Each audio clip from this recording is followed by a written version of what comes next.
여러분 안녕하십니까? KBS 뉴스입니다. 코로나19 확산을 막기 위한 사회적 거리 두기가 다소 완화된 형태로 오늘부터 시행에 들어갔습니다.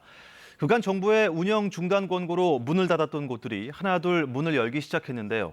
방역 당국은 다중 이용 시설이 운영을 재개하더라도 방역 수칙을 잘 지켜달라고 거듭 부탁했습니다. 이수민 기자가 현장을 둘러봤습니다. 서울 영등포구의 한 태권도장. 휴업한 지 2달 만에 문을 다시 열었습니다. 오랜만에 태권도장에 온 아이들은 마스크를 끼고 충분한 거리를 지키며 수업을 듣습니다. 수업을 마친 후에도 손을 소독하고 공용 공간 사용은 최대한 자제합니다. 한동안 우리 체육관 탈의실을 쓰지 못하기 때문에 편안한 옷으로 그냥 입고 도복 안 입고 와도 됩니다. 코로나19로 휴관이 길어지면서 경제적 어려움도 커졌습니다. 2월 23일서부터 어제 4월 19일까지 휴관하였습니다. 그러니까 3월, 4월 임대료도 걱정을 해야 되고 뭐 부가적인 여러 가지 이제 뭐 전기세라든지 들어오는 사람마다 마스크를 썼는지 확인하고 체온을 잽니다. 학생들이 간격을 띄우고 앉을 수 있도록 책상마다 표시가 돼 있습니다. 학부모님이 처음에는 아무래도 걱정을 많이 했다가 지금 저희 학원의 방역 실태라든가 그런 좌석 뛰기 수업을 함으로써 지금은 거의 학부모들의 호응이 좋아서 지금 거의 다 출석하고 있습니다. 완화된 사회적 거리두기 첫날, 영업 중단으로 어려움에 처했던 일부 밀집 시설들이 조심스럽게 운영을 재개했습니다. 방역 당국은 이번 조치가 일상생활로의 전환을 의미하는 것은 절대 아니라며 특히 PC방과 유흥업소 같은 밀폐시설이나 마스크 착용이 어려운 수영장 등은 운영 재개에 신중해달라고 거듭 부탁했습니다. 방역 당국 입장에서는 아무래도 이런 메시지가 국민들께 혹시나 사회적 거리두기를 느슨하게 하거나 아니면은 중단한다라는 그런 의미로 잘못 이해되실까 봐. 운영을 재개하는 다중이용 시설은 방역 지침을 반드시 따라야 하며 이를 어길 경우 감염병 예방법에 따라 시설 폐쇄 등의 조치가 내려질 수 있습니다. KBS 뉴스 이수민입니다.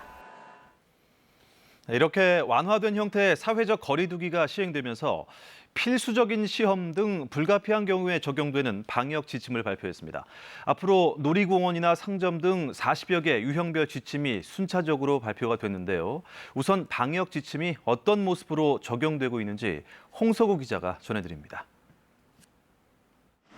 코로나19로 중단됐다 8주 만에 재개된 병역 판정 검사 현장입니다. 출입구는 하나, 외부인은 못 들어옵니다. 사람 사이 간격은 평소보다 2배 이상 띄우고 마스크는 꼭 써야 합니다. 자, 마스크는 코 위까지 씁니다. 마스크 올려주세요. 소독제로 손을 닦고 비닐 장갑을 낍니다. 체온 측정도 필수입니다. 희망자에 한해 최소한의 인원만 진행하게 됩니다. 추후 검사를 꼭 받겠다고 하는 최소 인원을 선정해서 그 인원을 위주로 검사를 진행하도록 하겠습니다. 취업 준비생들이 애타게 기다려온 각종 채용과 자격증 취득 시험도 재개됩니다. 한꺼번에 응시자들이 시험장에 몰리지 않도록 입실과 퇴실 시간을 분산하고 응시자 간 거리는 최소 1.5m 이상 띄워야 합니다. 증상이 있지만 꼭 시험을 봐야 하는 응시자를 위해 시험장과 화장실을 따로 마련해야 합니다. 면접 시험은 화상 면접 등 비대면이 원칙이고 불가피할 경우 투명 칸막이를 설치하고 모두 마스크를 써야 합니다. 정부는 이처럼 구체적인 상황별 지침을 40여 곳에 마련해 보다 세밀하게 다듬고 있습니다. 예를 들면 상점에서는 어떻게 물건을 주고 팔아야 되는지, 백화점은 어떻게 이용해야 되는지, 놀이동산은 어떻게 할 것인지 등등 이런 삶의 터전에 따라서 다양하게 만들고.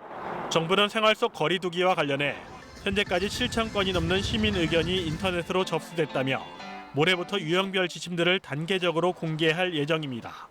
KBS 뉴스 홍석우입니다. 오늘부터 경기도의 재난기본소득 현장 신청이 시작됐습니다. 지역에 따라 신청자가 수백 명씩 몰리는가 하면 가족 수 등에 따라 구분한 신청 날짜를 잘 몰라 헛걸음을 하기도 했습니다. 박희봉 기자가 보도합니다. 경기 수원시의 한 행정복지센터. 건물 바깥까지 사람들로 긴 줄이 늘어섰습니다. 사회적 거리도 지키고 체온 측정과 손 소독도 하느라 긴 줄은 좀처럼 줄어들지 않습니다. 기다리시고 번호되면 들어가실게요. 긴 기다림 끝에 건물 안으로 들어왔지만 복도 역시 사람들로 혼잡합니다. 번호표를 뽑았지만 대기자는 50명이 넘습니다. 재난기본소득이 언제까지인 거예요? 경기도 재난기본소득 현장 신청 첫날인 오늘 수원등재에서는 신청자가 수백 명씩 몰려 혼잡이 빚어졌습니다. 온라인 신청이 익숙하지 않은 노인들이 접수처를 많이 찾았습니다. 경기도는 혼잡을 막기 위해 가구원 수에 따라 신청 기간을 나누고 요일 오부제를 실시했지만 이를 알지 못하고 헛걸음을 하는 경우도 많았습니다. 신청 첫 주차에는 4인 가구 이상, 2주차에는 3인 가구, 3주차에는 2인 가구, 4주차에는 1인 가구와 미신청자가 신청을 할 수 있습니다. 다만 출생연도의 끝자리에 따라 신청 가능 요일이 달라 반드시 사전 확인이 필요합니다. 사업을 알지 못하는 노인과 장애인의 경우 신청 누락이 발생에 우려되고 있어서 방문 접수에 대한 안내가 필요한 상황이기 때문에 경기도는 현장 접수에 대해 혼란이 있을 경우 경기도 콜센터 031-120으로 문의한 뒤 현장을 방문해달라고 밝혔습니다. KBS 뉴스 박희봉입니다. 코로나19 사태로 항공업계 타격도 심각합니다. 인천공항 근무자 3분의 1이 무급휴직이나 희망퇴직 같은 고용 위기를 겪고 있는데요. 활기를 잃은 대한민국 관문 영종도 변진석 기자가 현장을 다녀왔습니다. 인천공항에서 수화물을 나르던 김정남 씨. 얼마 전 회사로부터 내용 증명 한 통을 받았습니다. 정리해고 통보였습니다. 물품 정리하라는 얘기도 있고. 예, 패스 반납하 공항 이제 저희는 패스가 시에 들어가니까 그 패스 반납을 하면 이제 끝이거든요. 그나마 유급 휴직으로 버텼는데 해고 통보에 결국 노동청을 찾았습니다. 그래서 청장님한테 한시적 해고를 좀 막아달라고 요청하러 왔습니다. 1시간 넘게 이어진 면담. 표정은 그리 밝지 않습니다. 기대가 많이 되세요? 어떠세요? 예, 저희는 입장이 지금 뭐 물에 빠져서도 지푸라기라도 하나 건져야 되는 심정이기 때문에. 김 씨가 일하던 아시아나항공 자회사. 희망퇴직과 유급휴직으로 사람을 줄이다 결국 8명에게 해고를 통보한 겁니다. 집사들 그냥 일선 놓고 그냥 있는 상태입니다. 그래서 지금 생계도 그 2, 3개월 더 가면은 진짜 뭐 이루 말할 수도 없죠. 자, 앞이 캄캄한 그런. 코로나19는 대한민국의 관문인 공항부터 생채기를 냈습니다. 인천공항 관련 노동자 전체 7만 6천 명 정도 되는데요. 이 중 3분의 1, 2만 5천 명이 휴직 중이거나 희망퇴직을 했습니다. 대형 항공사들은 무급 휴가나 휴직을, 특히 이스타항공은 350명 구조조정을 발표했습니다. 일자리는 더 약한 곳부터 무너졌습니다. 지상조업사, 협력업체 노동자 절반 정도는 일을 못하고 있고 면세점, 식료품점 직원도 30%가 휴직 상태입니다. 정부 대책에서도 소외된 하청 노동자들. 무급 휴직을 하느니 차라리 사직을 선택합니다. 회사로부터 권고사직을 요청하고 있습니다. 권고사직을 해서 시력급여를 받는 것이 우리에게 더 유리하기 때문입니다. 고용지원금도 무용지물. 자기 부담 때문에 포기하는 업체들도 많습니다. 사업주만 신청을 하는 것이 아니라 노동자들도 신청할 수 있게 정부가 제도 개선을 해야 된다. 공항, 호텔, 식당 할 것 없이 영종도는 이미 활기를 잃은 지 오래. 고용위기 지역 지정 논의는 아직도 제자리입니다. KBS 뉴스 변진석입니다. 오늘 초등학교 저학년이 마지막으로 온라인 개학에 합류했습니다. 이로써 전국 540만 명의 학생들이 원격 수업에 참여하게 됐습니다. 등교를 해서 치를 것인지 여부에 관심이 쏠렸던 올해 고교 첫 전국연합학력평가는 각자 집에서 치르는 것으로 결정됐습니다. 이승종 기자입니다. 초등학교 1, 2, 3학년이 온라인으로 개학했습니다. 1학년은 학교별로 온라인 입학식도 했습니다. 1, 2학년은 IT기기 조작이 어려운 점을 감안해 EBS TV 방송과 학습 구루미를 통해 원격 수업이 진행됐습니다. 개학 대상자는 모두 146만여 명. 앞서 온라인 개학을 한 초중 고등학생까지 합하면 모두 540만 명이 원격 수업에 참여하게 됐습니다. EBS에 따르면 이날 최고 동시 접속자 수는 약 60만 명을 기록했습니다. 2차 온라인 개학 첫날이었던 지난 16일 67만여 명에 비하면 다소 줄어든 숫자입니다. 하지만 일부 지역에선 온라인 접속 지연 문제가 또 발생했습니다. 오늘 이제 저학년들이 한꺼번에 몰리니까 아무래도 접속하는데 오래 걸려서 1교시는 제대로 못 들었거든요. 그런 면에서 좀 불편한 것 같아요. 한편 오는 24일 올해 첫 고교 전국연합학력평가는 학교가 아니라 집에서 치르기로 결정됐습니다. 교육부 지침상 당일 등교가 불가하게 되어 오프라인으로는 시행이 곤란하게 되었고 시도교육청 협의 결과 학사 일정이 부담된다는 이유로 수능 실시도 어렵다고 판단이 되었습니다. 24일 당일 학생들은 학교에서 문제지를 받은 뒤 각 가정으로 가져가 시험을 치릅니다. 이번 시험은 채점과 성적 처리를 하지 않고 출석 처리만 가능해 사실상 평가는 취소된 겁니다. 학력평가 시험일은 애초 지난달 12일이었지만 코로나19 여파로 4차례 연기됐습니다. KBS 뉴스 이승종입니다. 독일에서 처음으로 마스크 착용을 의무화한 도시에서 최근 11일 동안 코로나19 확진자가 한 명도 나오지 않았습니다. 마스크만의 효과라고 단정하긴 힘들겠지만 이젠 연방 주 단위에서 마스크 의무화를 잇따라 시행하고 있습니다. 베를린에서 유광석 특파원입니다. 인구 11만 명의 독일 튜링겐주 예나시. 지난 2일 안경원과 보청기점을 시작으로 순차적으로 모든 장소에서 마스크 착용이 의무화됐습니다.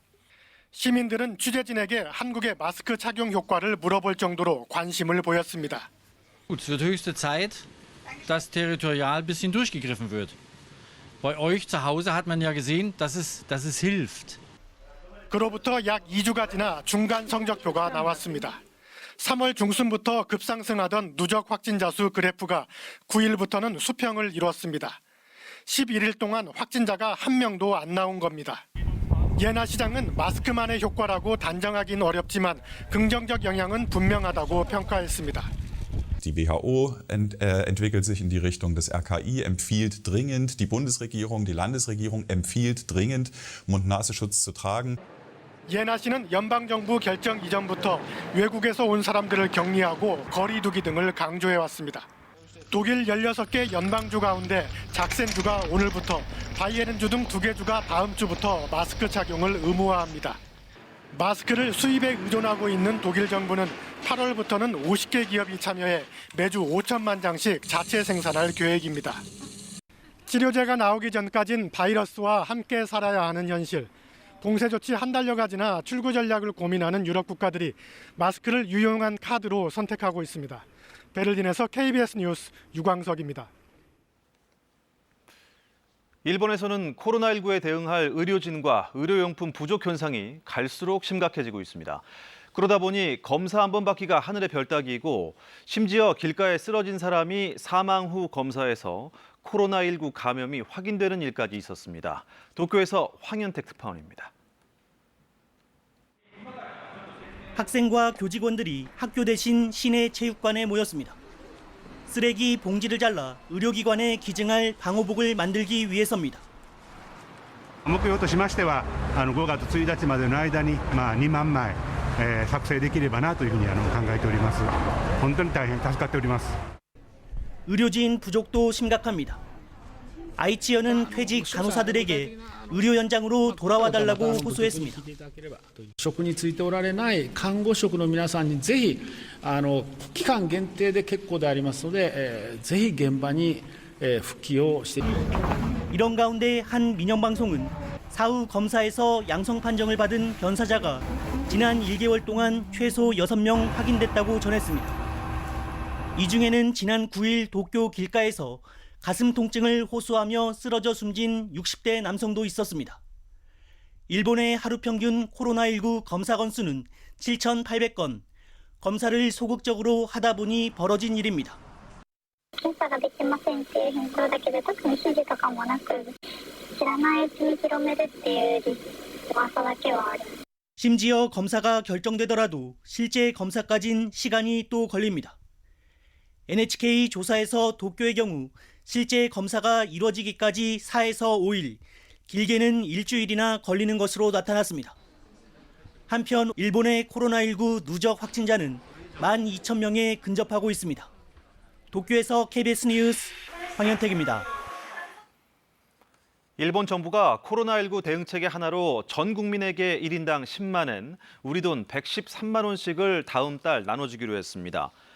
일본 정부는 각의를 열어 지난 7일 확정했던 긴급 경제 대책을 수정 의결했습니다.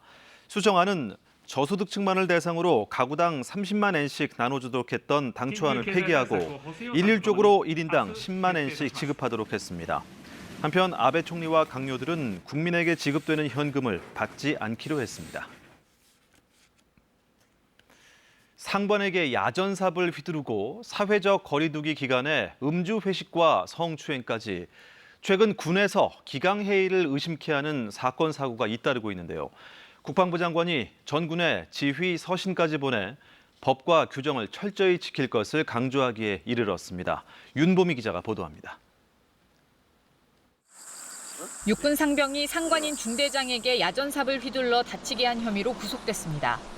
경기도 모 육군부대 소속 A 상병은 이달 초 면담을 하던 중 중대장인 대위의 목을 조르고 미리 챙겨둔 삽을 휘두른 혐의를 받고 있습니다. 중대장은 전치 2주의 상해를 입었습니다. A 상병은 중대장의 통제가 심하다며 불만을 드러내온 것으로 전해졌습니다. 상관 특수 상해를 한 혐의로 긴급 체포 후에 현재 구속해서 수사 중에 있습니다. 수사 결과에 따라서 법과 규정에 따라 엄중 처벌할 예정입니다. 경기도의 한 부대에선 부대 밖 회식이 금지된 사회적 거리두기 기간에 음주 성추행을 한 혐의로 장교가 군사경찰 조사를 받고 있습니다.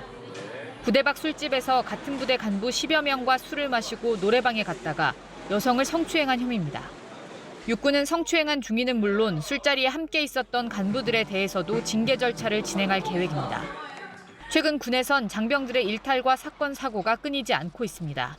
현역 병사들이 텔레그램을 통해 성착취물을 유포한 N번방, 박사방 범죄에 연루돼 조사받는가 하면 육군 부사관들이 상관인 장교를 성추행한 일도 벌어졌습니다. 군의 기강회의가 도마에 오르자 정경두 장관은 지휘 서신을 내려보내 법과 규정에 따른 지휘권 행사와 명령 복종을 당부하고 어길 경우 엄격히 다루겠다고 밝혔습니다. KBS 뉴스 윤봄입니다. 북서쪽에서 찬바람이 강하게 불어들고 있습니다. 그 때문에 황사까지 덩달아 유입되고 있는데요. 때문에 일부 수도권 지역과 충남 지역을 중심으로 오전한테 나쁨 수준의 미세먼지 농도가 나타나겠고요. 그 밖에 전국도 일시적으로 미세먼지 농도 나쁨 수준을 나타내는 곳이 많겠습니다. 찬바람과 함께 기온이 아주 큰 폭으로 떨어져 아침에 쌀쌀하겠습니다. 중부 내륙 지역은 기온이 0도 안팎으로 떨어지면서 물이 얼거나 서리가 내리는 곳도 있겠는데요. 아침 기온 철원이 2도, 춘천이 3도로 출발하겠고 남부지방도 10도 이하의 분포로 시작을 하겠습니다. 낮 기온도 크게 오르지 못하겠습니다. 종일 쌀쌀한 날씨가 이어지겠는데요. 서울과 철원이 10도, 춘천이 12도, 대전 14도, 대구 16도, 부산이 18도에 머물겠습니다. 강한 바람이 부는 가운데 해상의 물결이 아주 높게 있는 곳이 많겠는데요. 동해상에는 풍랑특보가 내려진 가운데 물결이 5m로 아주 높게 일겠고 남해 먼바다의 서해 먼바다의 해상에서도 최고 3에서 4m의 높은 물결이 일겠습니다. 당분간 쌀쌀한 날씨가 이어지겠습니다. 목요일은 서울의 아침 기온이 3도, 금요일은 4도로 출발하겠습니다. 날씨였습니다. KBS 뉴스를 마칩니다. 시청해주신 여러분 고맙습니다.